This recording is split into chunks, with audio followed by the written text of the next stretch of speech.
गढ़ की 300 सीटों पर चुनाव चल रहा है और हमारे साथ यहाँ पर पॉलिटिकल बाबा मनोरंजन भारती हैं और इलेक्शन डेस्क जो हमारा है वो बहुत ही एक्टिव है। हर एक सीट पर, हर एक पोलिंग बूथ पर हमारी नज़र है। पॉलिटिकल बाबा मनोरंजन भारती जी, पहले ये बताइए क्या माहौल है वहाँ पर? सबसे ज़्यादा महिलाओं की संख्या दिख रही है। जी हाँ, महिलाओं की संख्या को देखते हुए पॉलिटिकल पार्टीज ने पूरी तैयारी की है, लेकिन पिछले 2 घंटों में जितना मैंने देखा है, अलग अलग क्रॉस सेक्शन ऑफ लोग जो हैं वो अपनी अपनी अलग अलग समस्याएं बता रहे हैं। जैसे हमारे सहयोगियों ने कुछ सीनियर सिटीजन से बात की तो उन्होंने कहा कि ओल्ड एज होम के बारे में कोई नहीं सोच रहा, हमारे बारे में कहीं किसी मैनिफेस्टो में नहीं है। ओल्ड एज होम की हालत बहुत ख़राब है। यंग फर्स्ट टाइम वोटर्स ने सब ने बोला कि मध्य प्रदेश की शिक्षा व्यवस्था के बारे में उसको दुरुस्त करो, नौकरी के बारे में करो। कोई व्यापम की बात नहीं कर रहा जबकि इतना बड़ा स्कैम हो गया। तो सबके अपने अपने कंसर्न है। ये काफ़ी अच्छी चीज़ है डेमोक्रेसी के लिए, लेकिन अंत में क्या होगा?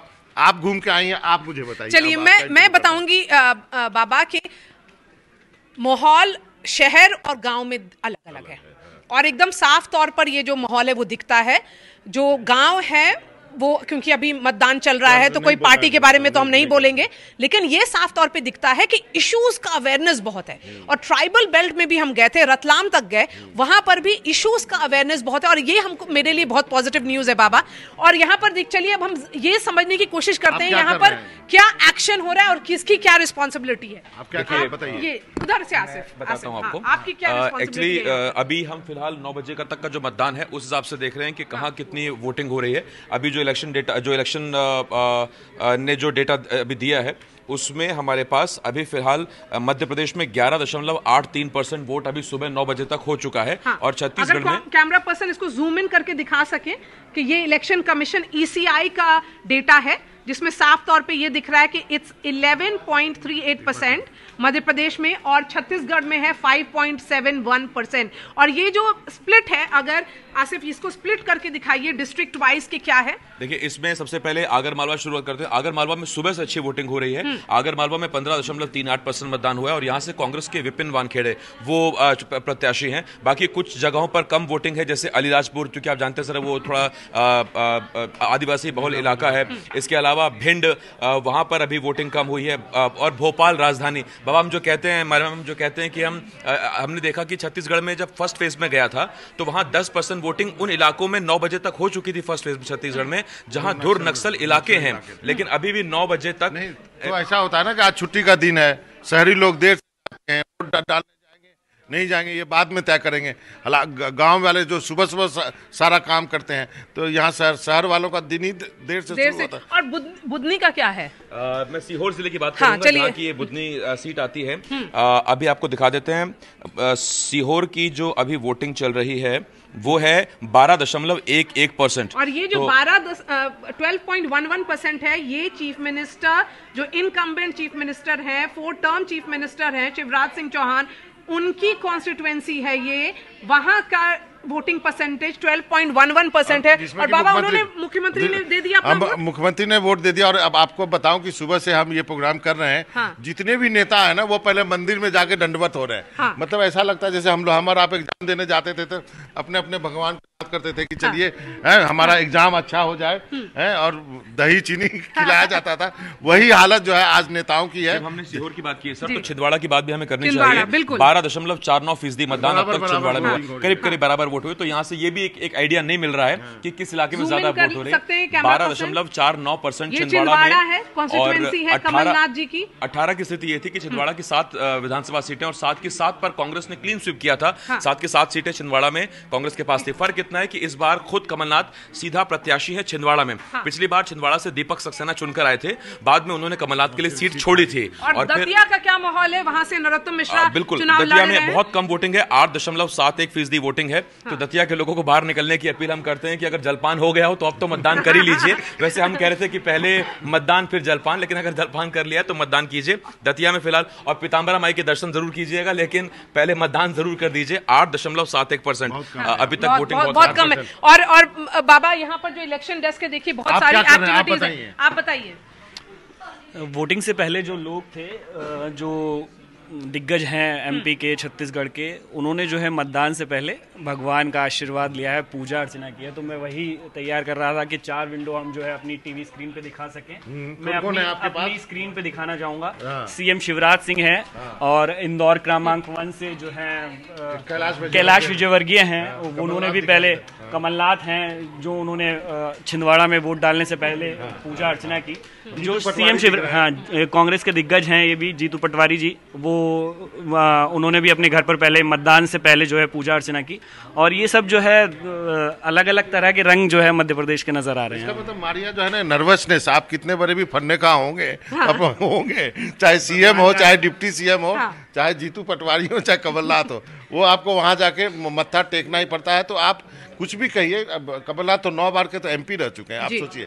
तो मतलब ये लोग तो एक भी चुनाव हारने वाले, एक चुनाव हारा था इन्होंने, मुझे याद है, वो हारा नहीं था, इनकी वाइफ लड़ी थी, वो चुनाव जीता था, लेकिन नर्वसनेस होता है। लेकिन बाबा, मुख्यमंत्री जो हैं शिवराज सिंह चौहान 4 टर्म के चीफ मिनिस्टर हैं और उससे पहले 5 बार एमपी भी रह चुके हैं, तो वो भी धुरंधर हैं। और जहां तक चुनाव का सवाल है, उनको पता है कि चुनाव में किस तरह का माहौल बनता है।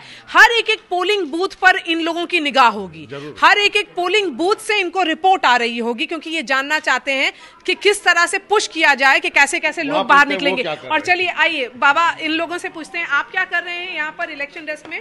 हमारी जितनी भी खबरें आ रही है, हम जल्दी से जल्दी अपने दर्शकों तक पहुँचाना चाहते हैं इन खबरों को, तो हम उनको रेडी कर रहे हैं। और क्या कहते हैं, सबसे अच्छी बात जो लग रही है, बुजुर्गों में जो उत्साह देखने को मिल रहा है। हम देख रहे हैं कि व्हील चेयर पे आ रहे हैं बुजुर्ग वोट करने।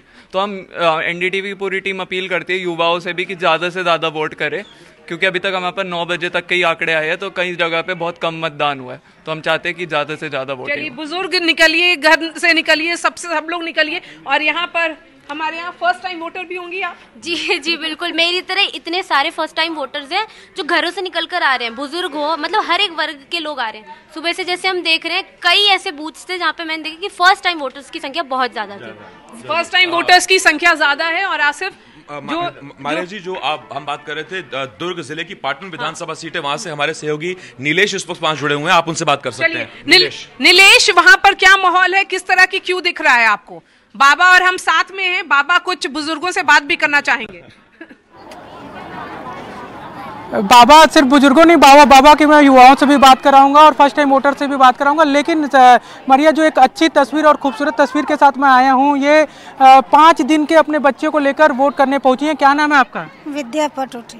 विद्या, कितने दिन का बच्चा बता रहे थे आप? 5 दिन। नामकरण हो गया है? हाँ, दीपक रखे हैं इसका नाम। तो ये देखिए कितनी खूबसूरत बात है कि जो लोग अभी तक घर से नहीं निकले हैं, उनको इनसे प्रेरणा लेनी चाहिए। क्या काम करते हो? आपका रोजी रोटी का जरिया क्या है? मजदूरी करते हैं आप। इस क्षेत्र में विकास कार्य कितने हुए हैं, क्या होने की उम्मीद है जो नई सरकार आपको चुनकर आई है उनके लिए? मारिया, देखिए ये बोलने में हो सकता है मजदूरी वर्ग से लोग हैं, अब उनके लिए एक तरह से मैसेज भी है, जो अपने आप को संपन्न, पढ़ा लिखा और तमाम बताते हैं, जो घरों से नहीं निकले हैं अभी तक वोटिंग करने के लिए। 5 दिन का छोटा बच्चा लेकर अपने मताधिकार का प्रयोग करने पहुंची हैं ये महिला। और काफ़ी मतलब अहम है, उन लोगों के लिए भी ये अहम तस्वीर है जो नहीं निकल रहे हैं, जो घरों में बैठे रहते हैं, आराम से जाएंगे। इसके अलावा जो खूबसूरत तस्वीरें मैं आपको और दिखाने जा रहा हूँ, इस पाटन विधानसभा क्षेत्र के कुगदा गांव में हूँ मैं, और सुबह से यहाँ पर इतनी भीड़ लगी हुई है मतदाताओं का, लाइन थोड़ी लंबी हो रही है तो लोग बैठ गए हैं, लेकिन अपने मताधिकार का उपयोग करने से कहीं नहीं चूकने वाले हैं। क्या नाम है माता जी आपका? हेम भाई। कितने देर से आप बैठी हैं? बहुत टाइम हो गया, 1.5 घंटा हो गया। 1.5 घंटे से इंतजार कर रही हैं? हाँ, वहाँ में इस लाइन तब से बैठे हैं, वहाँ से बैठे हुए हैं। हाँ। आप लोग वोटर्स किस मुद्दों पर वोट दे रहे हैं? किसी और बाबा, अगर आप देखिए जो तस्वीरें आ रही हैं, वहाँ पर महिलाओं से वो बात करने चली, पहले उनकी आवाज सुनते हैं, उसके बाद हम आगे दर्शकों से बात करेंगे। जी, फर्स्ट टाइम वोटर हो आप? कितना अच्छा, वोटिंग को लेकर क्या उत्साह है? किन मुद्दों पर वोट देने जा रहे हो? किसी नेता या प्रत्याशी का नाम नहीं लेना है, अपना मुद्दा बताइएगा। मेरा तो कोई मुद्दा नहीं है। आपका कोई मुद्दा नहीं है, बस हम लोग जिसको वोट करते हैं। बिल्कुल, देखिए कितने लंबी लाइनें लगी हुई हैं, और इसी इतनी ही लंबी, जितनी संख्या आपको इस मतदान केंद्र पर नजर आ रही है, थोड़ा सा हम मूव करेंगे तो इसके बाहर जब रोड की तरफ जाते हैं तो उतनी ही संख्या वहाँ पर अभी वेटिंग में है। लोग बाहर भी इंतजार कर रहे हैं कि ये भीड़ अंदर आए। जैसे देख सकते हैं आप, बुजुर्ग महिला भी एक आ रही हैं, और सड़क से उतनी ही संख्या में, मतलब इस गांव के लोग कितने जागरूक हैं, इस मतदान केंद्र में कितने जागरूक हैं, इसका अंदाजा लगाया जा सकता है कि छोटे बच्चे को लेकर आ रहे हैं, बुजुर्ग महिलाएं आ रही हैं। एक मिनट इनको पकड़ लीजिए। माता जी क्या नाम है आपका? क्या नाम है? नाम क्या है? राम कुमारी। कितना वर्ष हो गए तो उम्र है अब आप मैं मन नहीं के? जाना। उम्र की जानकारी न है। आधार कार्ड ना एक अपील कर दो तो जो नहीं निकला थे घर से वोटिंग करे पर, बोला बोल दो तो अभी निकलना है, अपने अधिकार का प्रयोग करना है। आधार कार्ड नाने हाँ कहाँ कर दे, ये समझ भी नहीं पा रही है बातचीत को। ठीक है, आधार कार्ड है। ये ऐसी तस्वीरें, ये काफी जागरूक गांव है और मुख्यमंत्री भूपेश बघेल का गांव भी इसी गांव से लगा हुआ है। काफी महत्वपूर्ण जगह भी है, राजनीतिक पॉइंट ऑफ व्यू से भी बात करें।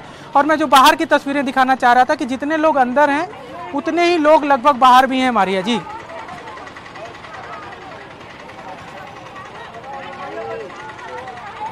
हेलो जी। और ये जो तस्वीरें हैं बाबा, एक बुजुर्ग महिला और एक महिला जो अपने बच्चे को गोद में लेकर के आई थी। देखिए ये छत्तीसगढ़ है और आपको बताऊं उस बुजुर्ग महिला को देख के मुझे अपनी नानी की याद आ गई है। लेकिन वो छत्तीसगढ़ एकमात्र ऐसा राज्य है जहाँ पे महिला वोटरों की संख्या पुरुष से ज़्यादा है। तो और जितने भी वहाँ पे प्रोग्राम चलाए, चाहे बघेल सरकार ने चलाए हो और चाहे बीजेपी ने जो प्रॉमिस किए, वो सब देखेंगे आप महिलाओं के सेंट्रिक है। और ये एक ब्यूटी है डेमोक्रेसी की कि अब जो है योजनाएं भी आप उस तरह से बनाने लगे हो जो आपको लगता है कि अंत में महिला वोट देगी। लेकिन देखिए महिलाओं की संख्या ज्यादा भी है। सुबह सुबह आसिफ महिलाएं बाहर निकल करके ज्यादा आई हैं, व्हील चेयर पर हो या अपने बच्चों के साथ आई हो, लेकिन आई जरूर हैं। बिल्कुल। देखिए एक तो जो बाबा ने कहा कि उनको नानी की याद आ गई, मैं आपको बताऊं ये चुनाव ऐसा है कि यहाँ अच्छों को अपनी नानी याद आई है, वो चाहे बीजेपी के हो चाहे कांग्रेस के हो हमारे में। और एक बात और भी कहना चाहूंगा, जो आप कह रहे थे कि छत्तीसगढ़ में महिलाएं, तो पुरुषों की दलील यहाँ बिल्कुल नहीं चलेगी कि हाँ आराम से निकलेंगे, क्योंकि सुबह ब्रेकफास्ट भी सुबह बनाया है, बच्चों को तैयार भी किया। और एक बहुत अहम बात है, ज्ञान शुक्ला हमारे साथ सतना से जुड़े हुए हैं, उनसे एक सवाल जरूर रहेगा, क्योंकि ये पूरा चुनाव ऐसा है जब कांग्रेस ने ये कहकर कैंपेन किया कि बेटियों के लिए लाडली भले ही हो, लेकिन एनसीआरबी के आंकड़े कुछ और बताते हैं, बेटियों की सुरक्षा का जिम्मा बहुत बड़ा सवाल है। तो ऐसे में सतना से ज्ञान शुक्ला उसी जगह से है जहां की बेटी के साथ उज्जैन में बहुत विभत्स रेप हुआ था, और उस मामले को कांग्रेस कितना भुना पाई है, वो कितना बड़ा फैक्टर है, उस पर एक सवाल जरूर ज्ञान से हो सकता है। ज्ञान, आपसे सवाल सीधा सा है कि सतना की वो बेटी जिसके साथ उज्जैन में रेप हुआ था और कांग्रेस थ्रू आउट इस मुद्दे को भुनाती रही है, उसने कहा है कि बेटियों को सुरक्षा नहीं दे पा रहे, इन योजनाओं से कुछ होने वाला नहीं है। कांग्रेस के दावों में कितना दम और बीजेपी की दलीलों में कितनी ताकत।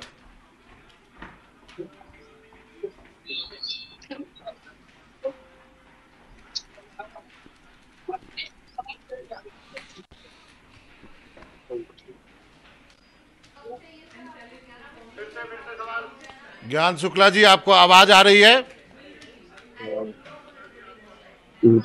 आप जहां खड़े हैं, पिछली बार जब हमारी बातचीत हुई थी तो उस बच्ची के साथ जो दुर्व्यवहार हुआ था उसको लेकर के हुई थी। अब क्या वो मुद्दा है आज के दिन, या कोई और मुद्दा वहां पे हावी हो गया है? बाबा ज्ञान शुक्ला को आवाज नहीं आ रही है, हम संजीव जी से बात कर सकते हैं, महाकौशल से है वो। संजीव जी जबलपुर में है। जबलपुर थोड़ा सा आप कह सकते हैं कि आदिवासी बेल्ट भी है, और क्या लगता है जबलपुर से क्या रिपोर्ट मिल रही है आपको?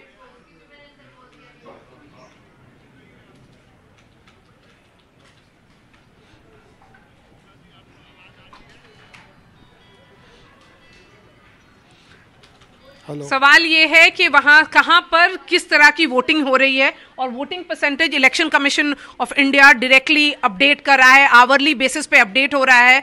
बहुत सारे कॉन्स्टिट्यूएंसीज में और बहुत सारे डिस्ट्रिक्ट्स में आसिफ 20% के करीब वोटिंग परसेंटेज पहुंच रहा है। 11.71। इनफैक्ट आप देखिए खारगोन में 14.57 भी हो चुका है, मोरेना में 13.39 पिकअप कर रहा है। हाँ जी। और बाबा मोरेना की कॉन्स्टिट्यूएंसी की अगर सिग्निफिकेंस बताइए, ये जो पूरा बेल्ट है मोरेना ग्वालियर वाला, वहां पे कितना इंपॉर्टेंट है? राजगढ़ 16% हो गया है। देखिए ये जो पूरा इलाका है ग्वालियर का, ये इलाका जो है पिछले बार भी इसने तय कर दिया था कि भोपाल की गद्दी किसको मिलेगी। हाँ। इस बार भी यही तय करने वाला है और एक बहुत बड़े नेता की किस्मत भी यहाँ पे दांव पे लगी हुई है। और आप देखिए कि बाद के दिनों में जो कैंपेनिंग हुई है, जो प्रियंका गांधी ने जाकर के जो बातें कही और उसके बाद एक दो परिवार जो एक समय एक साथ होते थे अब अलग अलग दलों में है, उनके बीच जो नोकझोंक हुई है वो जनता सब देख रही है। ये लड़ाई जो